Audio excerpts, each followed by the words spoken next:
Olá pessoal, sejam bem-vindos à 21ª videoaula de um treinamento exclusivo para Product Owners Scrum. Na aula de hoje, nós iniciaremos a discussão sobre o Scrum dos Scrums, que é uma técnica utilizada no Scrum quando nós temos um número muito grande de desenvolvedores trabalhando em cima do mesmo projeto. Basicamente, nosso intuito é tentar responder algumas questões básicas sobre a relação entre Product Owner e todo o ambiente Scrum dos Scrums.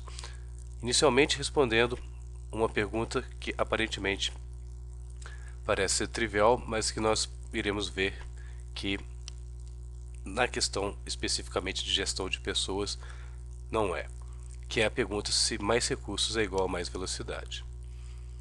Vamos também mostrar e falar um pouco sobre a questão do Chief Product Owner e como essa, diremos, variação do papel, que na verdade não é uma variação, conforme nós vamos ver, nós vamos poder verificar como o Chief Product Owner se encaixa dentro de uma hierarquia de Scrum dos Scrums. Aproveitaremos para falar também sobre o Enterprise Product Backlog e associá-lo com a questão da escalabilidade do Product Backlog com base em um ambiente Scrum dos Scrums.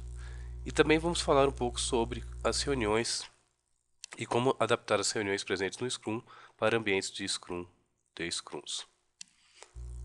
Eu trouxe para vocês aqui uma animação que eu achei no slideshare.net, uma apresentação em PowerPoint, se eu não me engano da Compoware, e que ilustra basicamente a questão que queremos discutir. Imagina que nós tenhamos um time de desenvolvimento com número X de envolvidos e que a velocidade desse time, por exemplo, seja 8 pontos de história, a velocidade do time, a velocidade que indica o quanto de produto consegue, o quanto de funcionalidade é entregue no final de cada sprint. Muitos acreditam que se você dobrar o número de integrantes do time, automaticamente você escalaria a sua velocidade dobrando-a também, tendo assim uma velocidade de 16. Mas o que é visto na prática é que isso não acontece. O fato de você adicionar novos integrantes na equipe não quer dizer que você vai conseguir aumentar a velocidade na mesma proporção. Teoricamente, então, se tivéssemos uma equipe com 12 integrantes, não necessariamente nossa velocidade seria 24, poderia ser, por exemplo, 16.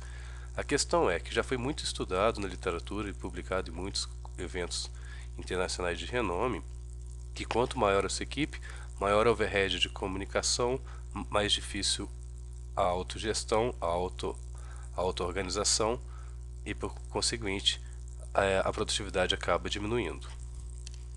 Isso também, se formos pensar para o outro extremo, vai de acordo com a lei de Brooke, a Brooke Law, que nós discutimos no início desse curso, que fala que quando nós temos um projeto em atraso, se nós tentarmos contratar novos membros para a nossa equipe, a tendência é que o projeto atrase ainda mais devido ao overhead de comunicação.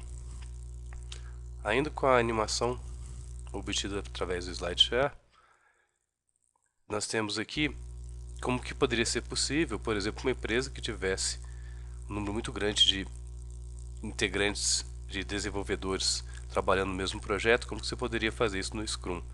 Lembrando sempre que Ken Schwaber cita no seu livro que o número ideal para o tamanho de uma equipe Scrum está entre 5 e 9 integrantes, 7 mais ou menos 2. Então, no meu caso aqui, nós temos, por exemplo, vários integrantes, poderíamos segmentar em várias equipes, cada equipe teria seu próprio Product Owner, e acima disso nós teríamos o que a gente chama de Chief Product Owner, que trabalharia dando um voto final caso não haja consenso entre todos os Product Owners envolvidos dentro da hierarquia. Então vamos falar um pouco sobre Chief Product Owner em segundos. Então a ideia é subdividir todos os integrantes em equipes menores, cada equipe com seu Product Owner, com seu Scrum Master, e criar um mecanismo para poder fazer a comunicação entre todos eles. Então, grandes projetos Scrum passam a constituir, na verdade, de vários times pequenos, sendo que cada um desses times pequenos vai precisar de um Product Owner, e lembrando que nós não recomendamos sobrecarregar um Product Owner liderando o esforço de vários times de desenvolvimento. Product Owner é um trabalho full-time, um trabalho complexo, e na prática nós observamos que um Product Owner não consegue dar conta de muitos projetos ao mesmo tempo. Talvez até como sugestão seria talvez no máximo dois times por Product Owner, mas eu mesmo ainda indicaria talvez fazer uma inspeção melhor, iniciando o trabalho, por exemplo, com o Product Owner apenas com um time, e com base nisso saber se ele poderia assumir um outro time ou não.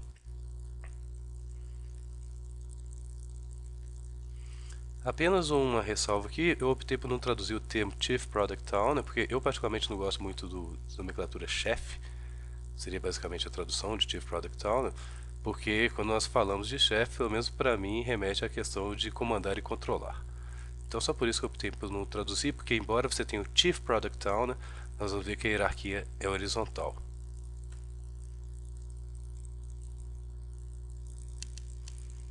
Então o Chief Product Owner, que vai ser a solução para esse problema da escalabilidade aqui dos meus times de Scrums, vai ser uma pessoa responsável por criar e implementar a visão do meu produto. Ele é o responsável pelo produto e ele vai estar no nível hierárquico maior, inclusive dentro da empresa produtora do produto.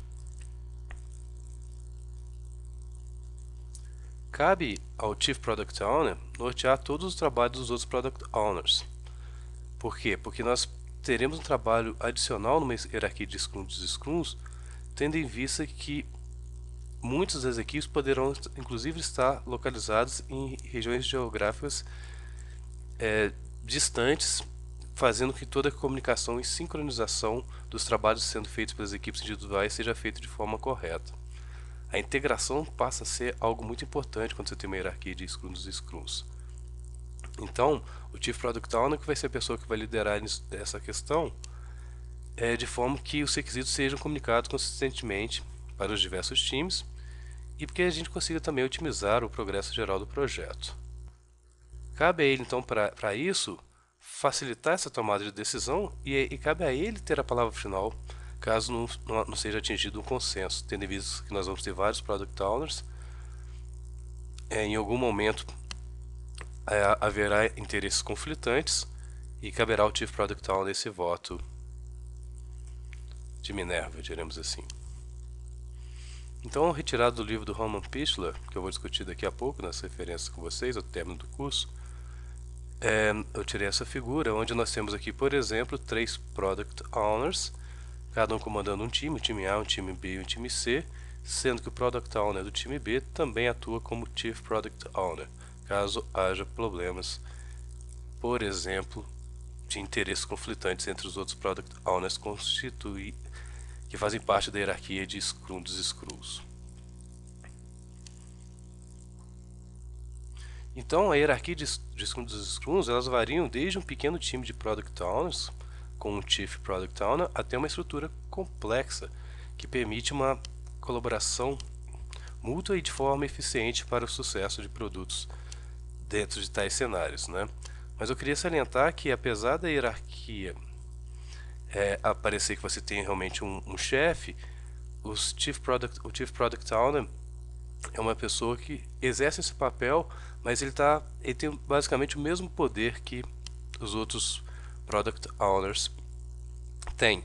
Ele é apenas eleito, às vezes em consenso, muitas vezes até você muda o Chief Product Owner, uma certa rotatividade talvez, justamente para mostrar que não existe diferença entre esses papéis, todos estão na mesma hierarquia. Nós não queremos a questão do comandar e controlar de forma alguma.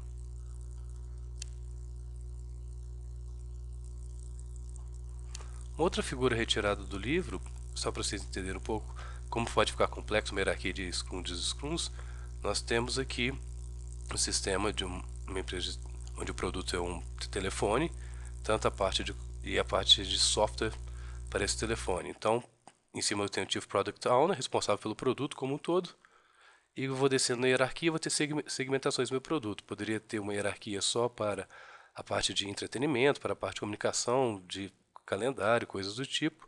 Por exemplo, na figura, A subdivisão para entretenimento ainda é subdividida para a parte de MP3 e para os jogos que vão vir, por exemplo, incorporados dentro do celular, e assim sucessivamente.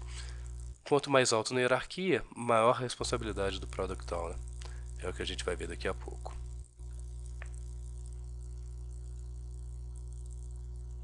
Então, nós vimos que a hierarquia complexa de Product Owners introduz uma especialização das funções de um Product Owner em particular. Cada Product Owner fica com um determinado segmento do produto a ser desenvolvido, sendo que o Chief Product Owner fica responsável por liderar, não comandar esse esforço de desenvolvimento, né? E enquanto que os Product Owners de nível mais baixo ficam mais próximos aos times de desenvolvimento e trabalham mais diretamente com as funcionalidades que serão implementadas para o produto. Eu fui atrás de uma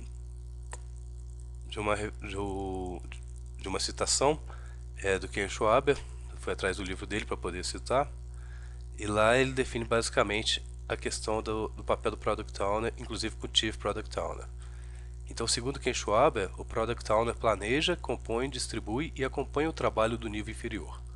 Quanto maior o nível, mais difícil o trabalho do Product Owner.